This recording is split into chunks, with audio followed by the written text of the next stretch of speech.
Ndugu zangu katika iman, baada ya kumhimidi na kumshukuru Allah subhanahu wa ta'ala, pamoja na kumtakia rehma na amani mtume wetu Muhammad sallallahu alaihi wasallam, ikiwa tuko bado katika mafunzo ambayo ni muhimu sana kwa kila ambaye anakusudia kufanya ibada hiyo, kwa sababu katika Uislamu wetu kila ibada tunayotakiwa kuifanya lazima tupate elimu kuhusiana na ibada hiyo. Kwa mfano, tunapohitaji kwenda kuswali, ni lazima pia unapoenda kuiswali swala hiyo ujue kwanza unaswali swala gani, lakini kabla ya swala ufanye yapi ili swala yako iweze kukubalika mbele ya Allah subhanahu wa ta'ala, kama vile kuchukua udhu au kujitwaharisha au kuvaa mavazi kwa ajili ya kujistiri wa hakadha. Kwa hivyo, na katika ibada hii ya hija kuna mambo ambayo wanaita mahdhuratul ihram, kama ambavyo katika udhu tunaita mubtilatul udhu, vibatilishi vya udhu, au mubtilatu siyam, yenye kuharibu saum. Sasa na hii mahdhuratul ihram ni zinazo haribu ihramu yako, yani ukifanya mambo hayo unakuwa unahesabika umebatilisha hiyo ihramu yako ambayo umenuia kuingia katika ibada ya haji. Kwa hiyo hauruhusiwi kufanya mambo kadha wa kadha. Katika sheria, ulama rahimahumullah wameweka mambo kadha kwa ajili ya kumchunga mwenye kutekeleza ibada hii ya hija na ibada ya umra. Wakasema, idha ahrama al-abdu bilhaji au al-umra wa dakhala fi an-nusuk fa inna hunaka umuran tahrumu alayhi madama muhrima. Pindi mja anapohirimia kuhiji au kufanya umra na akaingia tayari kwenye ibada hiyo, ile amesema labbaika hajjan au labbaika umra, fa inna hunaka umur yahrumu alayhi madama fi ihramihi. Kuna mambo kadha wa kadha ambayo hatakiwi kuyafanya wakati yupo katika ihramu yake hiyo. Wa kusima ila 3 aqsam, mambo hayo yamegawanywa katika section 3. Hunaka ma yashtariku fihi rajul wal mar'ati, kuna mambo ambayo yanafungamana au kushirikiana kati ya mwanamume na mwanamke. Mambo hayo ikiwa yamempata huyu mwanamume au mwanamke, basi inakuwa tayari ameharibu ihramu yake. Katika hayo ambayo ni mushtaraka, izalatu sha'ri ar-ra'si bihalqihi au ghairihi, ni ya kwanza kabisa kunyoa nywele. Mtu akishahirimia haruhusiwi kunyoa nywele.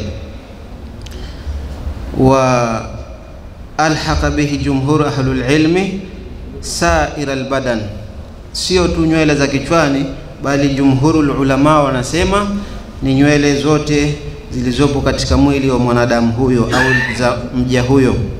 Qala ta'ala, Allah subhanahu wa ta'ala akasema, wala tahliqu ru'usakum hatta yablugha alhadyu mahilla. Mnapoingia katika ibada ya hija au umra, basi msinyoe vichwa vyenu. Hatta yablugha alhadyu mahilla, yani anamaanisha hadi tayari muingie katika tahallul ile ya kwanza au ya pili, hapo ndo mnaruhusiwa tena habari za kunyoa. Ndo maana ili uwe tayari, kama ni umra umeimaliza, ili urudi uraiani katika mavazi kama kawaida au katika maisha ya kawaida, ndo hiyo kunyoa. Yani hapo sasa ndo unaruhusiwa kunyoa. Kwa hiyo wala tahliqu ru'usakum hatta yablugha al-hadi mahilla. Sasa ikiwa mtu kichwani kwake anapata yani maudhi kutokana labda na nywele fulani au kwa namna moja au nyingine, akapata kichwani kwake adha fulani, kwa mfano amegongwa na jiwe kiasi kwamba sasa hapo alipopatwa na jiwe ikatokea hata kama kidonda hivi ilhali yupo katika ihram, basi anapata maumivu au anapata shida, anapata tabu. Katika hali kama hiyo unaruhusiwa kuondoa kidogo. Ni kama ambavyo katika nukta ya pili alisema taqlimul adhafir, ambaye ni haruhusiwi kufanya alohirimia ibada ya haji na umra. Jambo la pili ni kukata kucha. Lakini katika vidole hivi inaweza ikawa kuna huku ncha ya kidole, huku pembeni mwa vidole kuna zile baadhi ya nyama zinatokaga huku. Ikiwa ile iliyotokea huku pembeni unapata maudhi, yani haupati raha, basi ile ndogo, kwa kuwa ni ndogo tu, labda unakuta ni kwenye kidole kimoja, basi hapo utaruhusiwa kuondosha hicho kinacho kuudhi.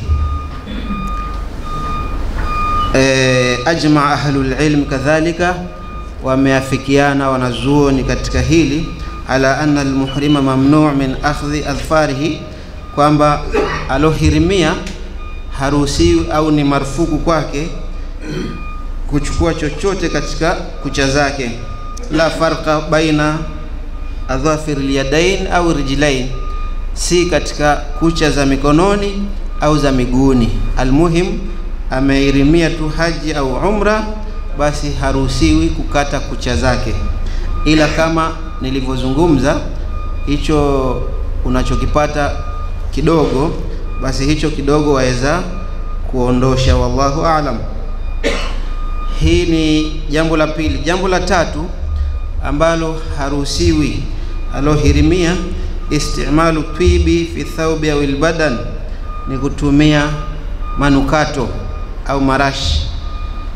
Wakati mtu ashahirimia, umevaa ihramu yako na ushasema labbaika hajjan au labbaika umra, basi hapo hauruhusiwi kujipaka manukato tena. Unaweza ukafanya hivyo kabla ya kuhirimia, labda umeingia bafu, umeoga, alafu kabla hujavaa ihram zako ukachukua katakucha, ukakata kucha kidogo, au ukachukua manukato ukajipaka, kisha ndio ikafata vazi la ihram, hapo inakuwa haina shida. Lakini ukishavaa ruhusa, ndio inakuwa imeishia hapo. Qala sallallahu alaihi wasallam la tamassuhu twiban wala tukhamiru ra'sahu. Mtume amesema vazi la ihram ukishalivaa hauruhusiwi kulipiga manukato, hauruhusiwi kulipiga manukato.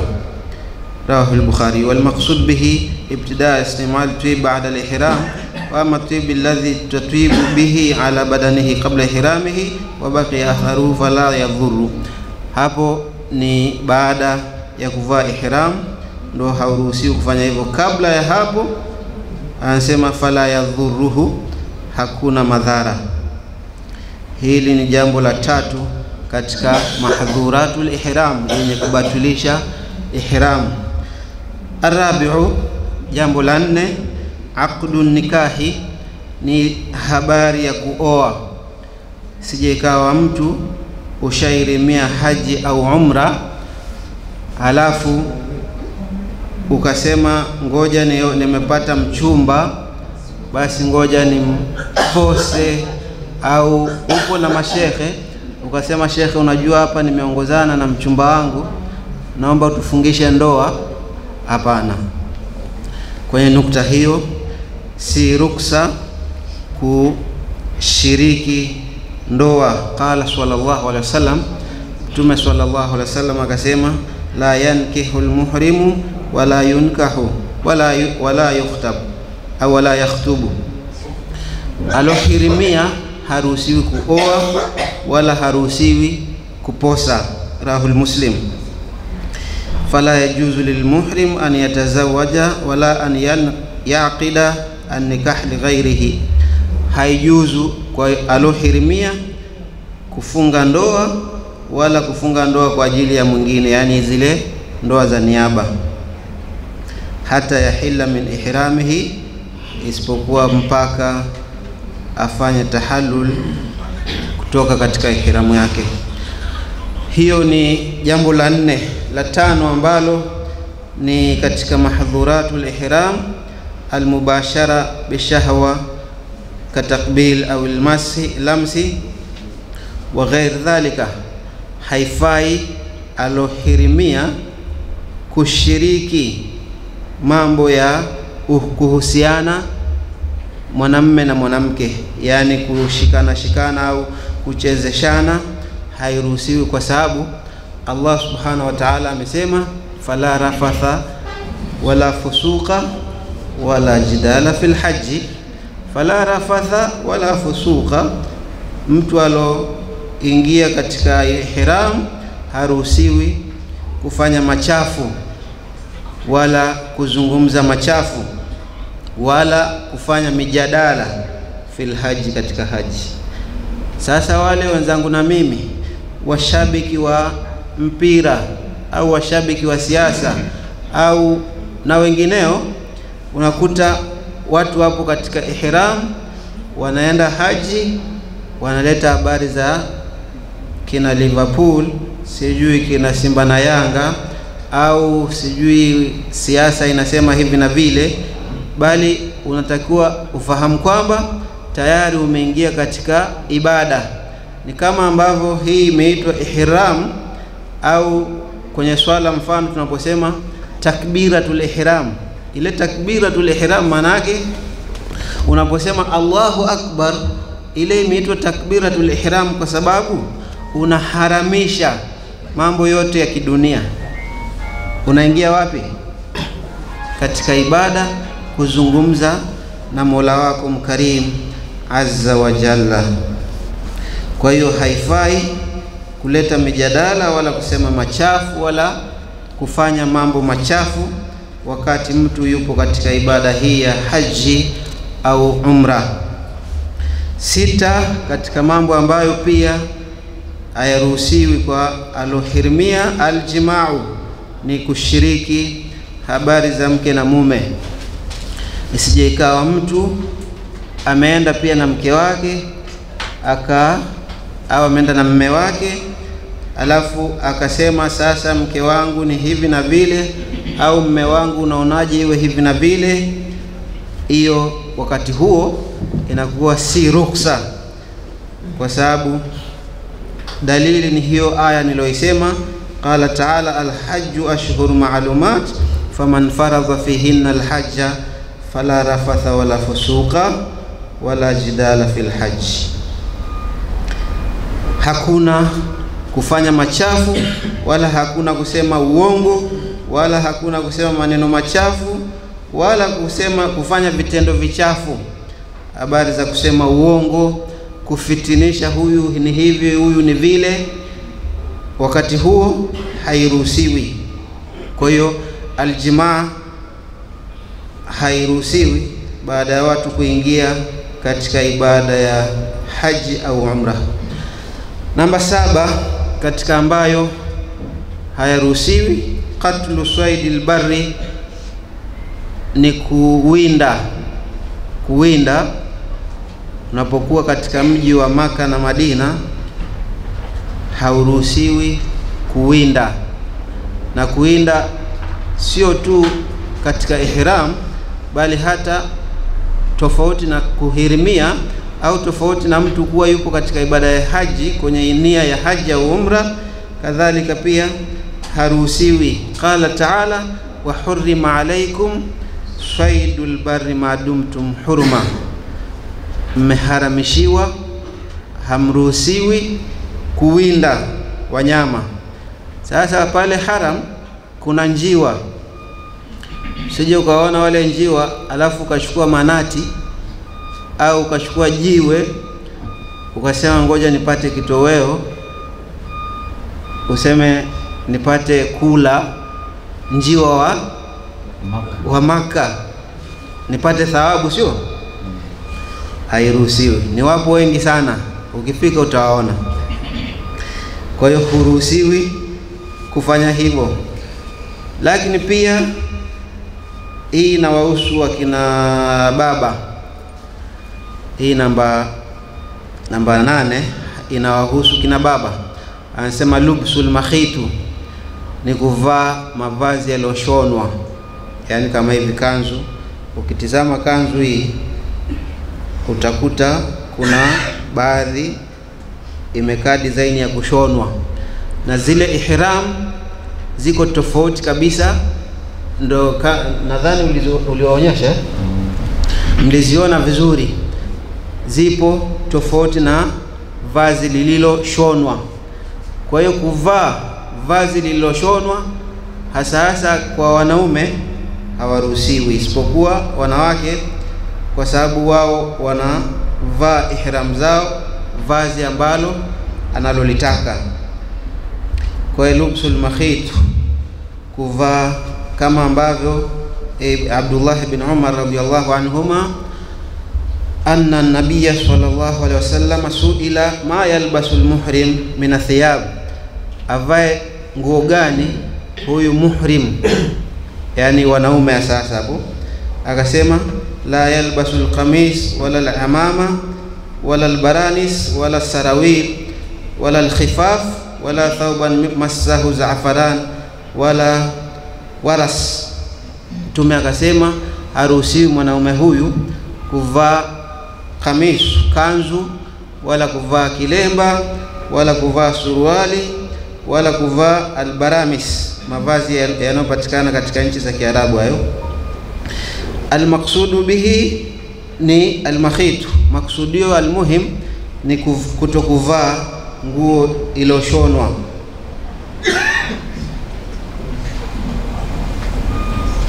Kwa hiyo hairuhusiwi kwa upande wa kina baba au upande wa wanaume.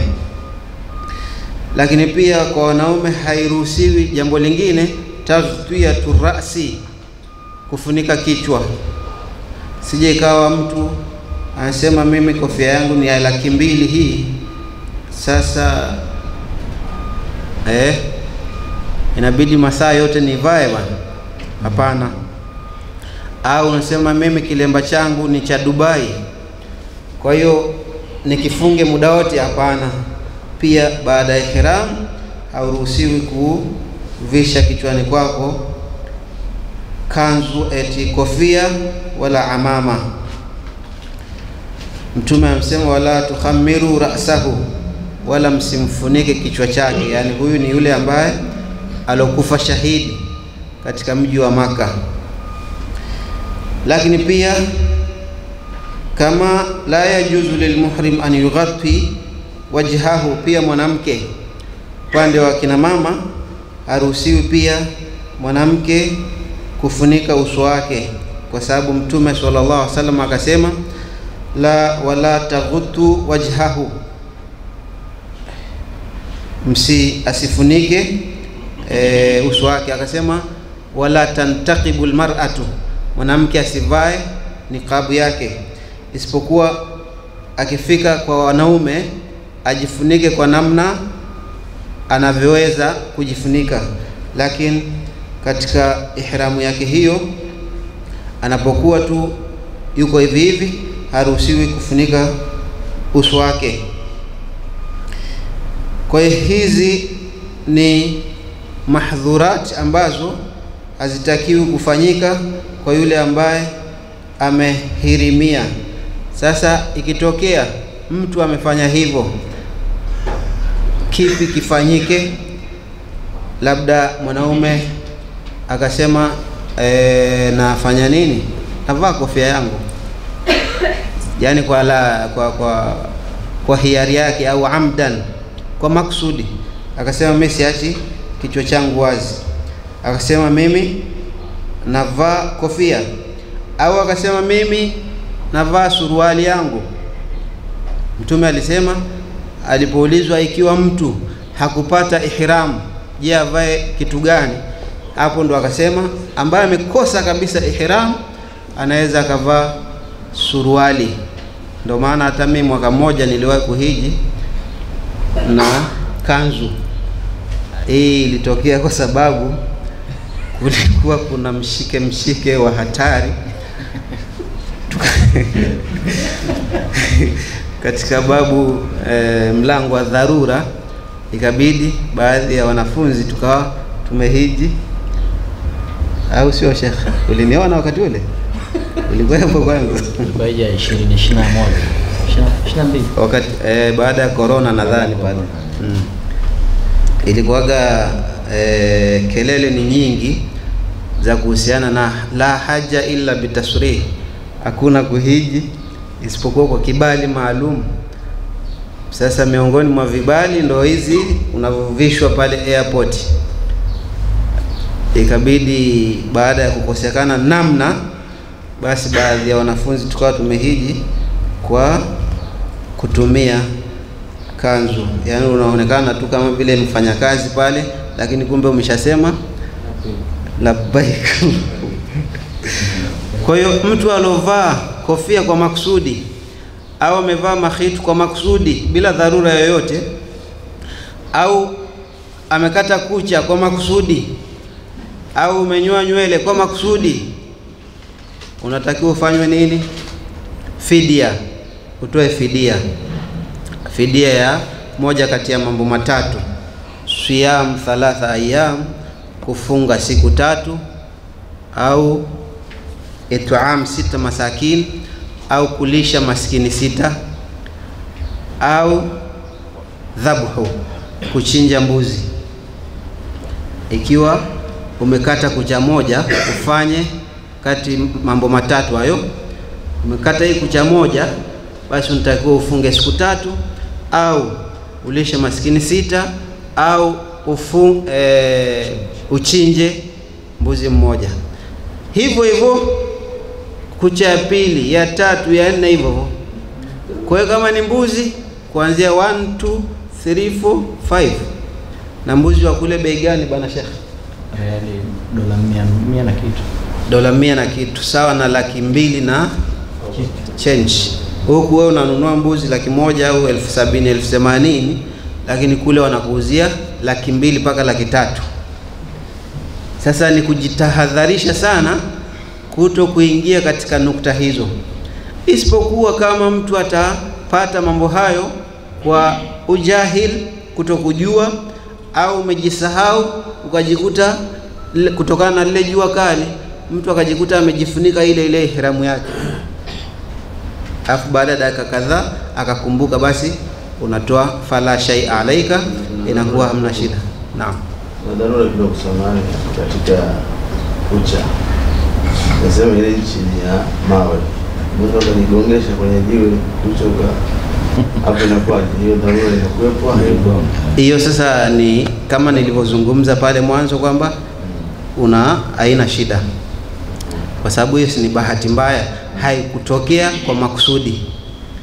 Au kuna wale ambao nywele zao unakuta zinapuputika tu hata wakati anachukua udhu. Sasa zile la shay'a alaika, hamna shida. Zile ambazo utakuwa na shida ni zile ambazo umefanya kwa makusudi. Kwa hiyo kafara yake mtu anayefanya mambo hayo ni mambo matatu. Ya kwanza nini tumesema? Kufunga siku 3, tena unafungia ukiwa kule Maka. Ndio maana Sheikh alisema kabla ya kwenda Madina kuna wale ambao wamepata haya na yale. Miongoni mwa hikma hizo ni kukaa pale siku 3 uweze kufunga kama ilikutokea moja katika hayo. Ya pili, kulisha maskini 6, tena chakula ambacho kutul baladi, chakula cha mji huo. Nisfu saa, yani kilo 1.5 kwa Kiswahili ni kilo 1.5. Kwa hiyo kama umekata kucha kadhaa, unatakiwa ulishe maskini 6 mara hizo kucha zako. Kwa hiyo unapiga hesabu ya kilo 1.5 mara hiyo, unapata majibu kamili. Akhir shay, ya mwisho kabisa tumesema nini kafara yake au fidia yake? Kuchinja mbuzi. Je, mtu utakuwa makini sana inshallah? Utakuwa makini sana inshallah. Allah tubariki sana, atujalie kila la khairi, atufanyie wepesi katika ibada hii tunayoielekea. Hadha wal ilmu inda Allah. Nimwachie ndugu yangu tena aendelee na ratiba zake, kama kuna nyongeza katika ambayo pia nimeyasahau